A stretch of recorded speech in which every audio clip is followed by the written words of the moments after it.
In this video, I'm going to tell you why a narcissist will stay in some relationships longer than they stay in others, and we're starting right now. So, why is the narcissist still with their new supply? Or in some situations, why was the narcissist maybe with their old flame longer than they were with you?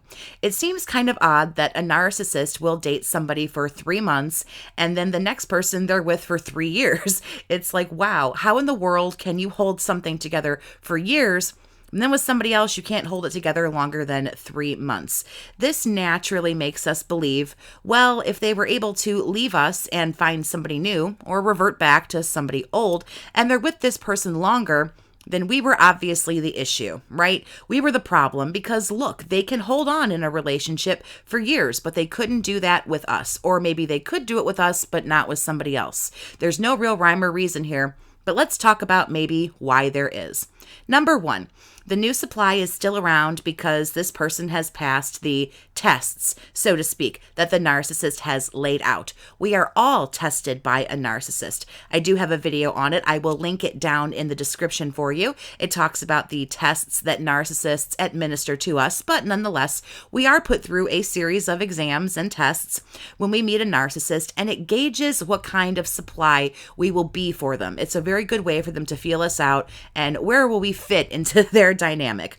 This relationship is probably lasting a long time because the narcissist has chosen somebody who, again, they've passed all those tests. They're not going to put up much of a fight with the narcissist. They take the abuse with gentle good humor. They go along with the flow. They go with the program, however you want to say it. This person is more than likely an overly empathic, codependent person who has been built up by the narcissist, brainwashed, gaslighted, etc., just like the rest of us. Again, check the video down in the description for more information and more detail about what kinds of tests that narcissists and predators run when they first meet new people to see how well we fit into things, down in the description. Number two, the new relationship is still a thing and still apparently going strong because the new supply flat out doesn't know what they're dealing with yet. Now, I know the first thing you're going to say is, Jess, how in the hell do they not know what is going on after all of these years? How can the new supply or not so new supply, if it's been going on for a few years, how do they not know? Well, I'm here to tell you I dated a covert narcissist for 18 months and I had no idea the whole time.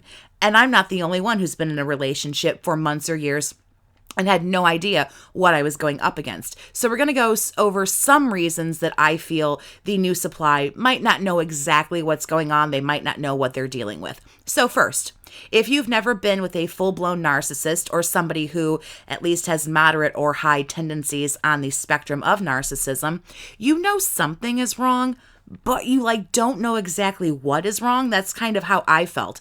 I knew something was wrong. I was uncomfortable. Something was off. And in the past, I just never had an issue dumping somebody who didn't work for me and moving on. But in this situation, I couldn't. I stayed and got abused until I was discarded. This was all incredibly new to me. I had no idea what I was dealing with or what had been done to me. And so if we don't know, as I didn't know, the new supply might not understand either.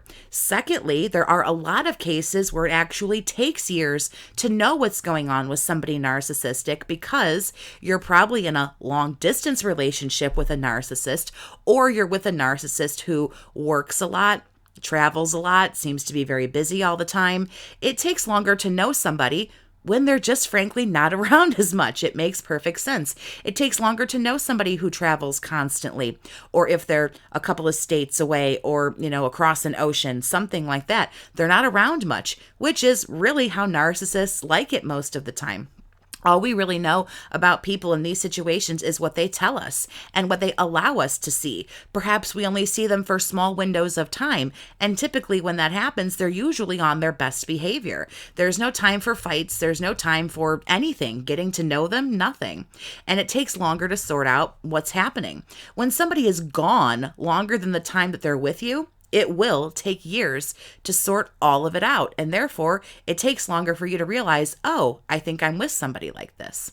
If you want to talk about a narcissistic relationship that you're in now or that you have been in the past, you can email BookAChatWithJess@gmail.com to set up private chats and coaching appointments if you would like to do that. Number 3. The new supply probably meets certain criteria. There's just some certain things that narcissists are looking for that a new supply has to have. And it can range and run the gambit from the super shallow things like physical preference. Maybe they only want to be with blondes or brunettes. Maybe they only want men or women of a certain height, weight, ethnicity, etc., whatever the case may be. The narcissist might want somebody who lives a certain lifestyle. They might want somebody who does the drinking, the drugs, the partying. On the contrary, they might want somebody very successful, very career-driven, making a lot of money. You can see the way they would enjoy both of those. And the list can really get endless, but also be really specific. But now I know you'll say, well, won't a narcissist just settle for anyone? A lot of times the new people seem like a downgrade, just kind of seems like they scrambled and picked anybody. Yes, they will pick anybody, absolutely anybody out of desperation. But if they come across somebody who ticks off a lot of boxes and has a lot of things that they really like, the narcissist will actually stay in the relationship longer, and they will put up with slightly more bullshit from the new supplier, from this new person, than they normally would, because this person just kind of seems to have something. Perhaps this person will do certain things sexually to please the narcissist, or they make a certain amount of money. They have a nice house. They have a nice car they allow the narc to drive. There's something. They have something the narcissist really, really wants, and the narcissist will stay longer, and it just benefits them. Obviously, they stay longer where they're getting the majority of their needs met. Number 4, they've drained you. You're deemed worthless. You're dried up, and this just hasn't happened with the new supply yet. There's no non-sucky way to say this. The new person just hasn't had their fucking soul completely sucked out yet, like I have, like you probably have. Plain and simple. Trust me, it will happen. It just hasn't happened yet. We all have different breaking points. And one of the narcissist's main goals is to find somebody who will endlessly, for the rest of time, put up with the abuse. So for a relationship to last years is sometimes nothing to a narcissist. They want it to go on and on and on forever. So this is where I have to talk about the cliche, it's not you part of all of this, that this isn't about you, that you've done nothing wrong, you don't deserve this, and well, you don't frankly deserve it, obviously. I'm not here to tell you otherwise, and you haven't done anything wrong. So you're probably feeling rejected nonetheless. You've been discarded or you've walked away, and they've very quickly moved on to something else. Regardless of how the relationship falls to pieces, you still feel rejected by how quickly they can move on with somebody else. But I'm here to tell you again, you've done nothing wrong, but you have done something, more than likely. You saw them for who and what they really are. You asked questions. You challenged them.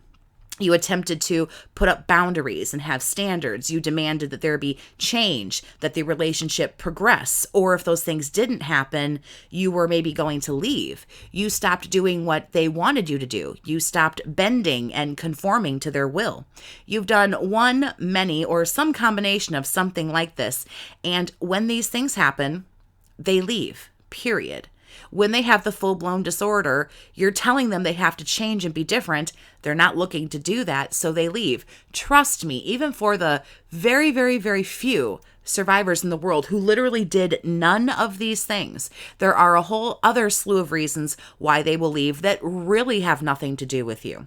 They get bored, they're never satiated, they need more than one person. So what I want to talk about here is this is not rejection, like I just said a second ago. This is not a rejection of you. This is not your fault. Remember, something can only be your fault if you seriously didn't give it your all, if you didn't give it your best, if you didn't try to be open and honest with this person, if you didn't try to love this person even in the darkest of times, if you didn't try to work on things, then you maybe might have actually had something to do with it. Then you maybe might not be good enough, but I promise you that is not it. Don't be sad that you're not good enough for an abuser. I said this in a video I made a long time ago, and I will say it again now. I have never been so happy that I am not enough, quote unquote, or not good enough for that man. Thank you, sir, so much, because now I can go and be an incredible person for somebody else who appreciates all that I have to offer, and so can you. My last point here, time never equals happiness. Never. The length of time you're with someone or the length of time they're with somebody fucking else doesn't equal happiness. My mother was with my narcissistic father for 18 years. I saw firsthand that it was not rainbows, roses, and unicorns. Time does not equal happiness. Length of time doesn't mean things are going well. Photos on social media doesn't mean life is great. It doesn't mean anything. Live in reality, survivor, because the truth is, you know the truth about this person. If you have more questions on the New Supply, I am going to leave my entire New Supply playlist on the screen for you. Lots of good videos there. Other helpful videos will be down in the description for you. Thanks for watching. Make sure you subscribe. Have a great day, survivor, and take care of yourself.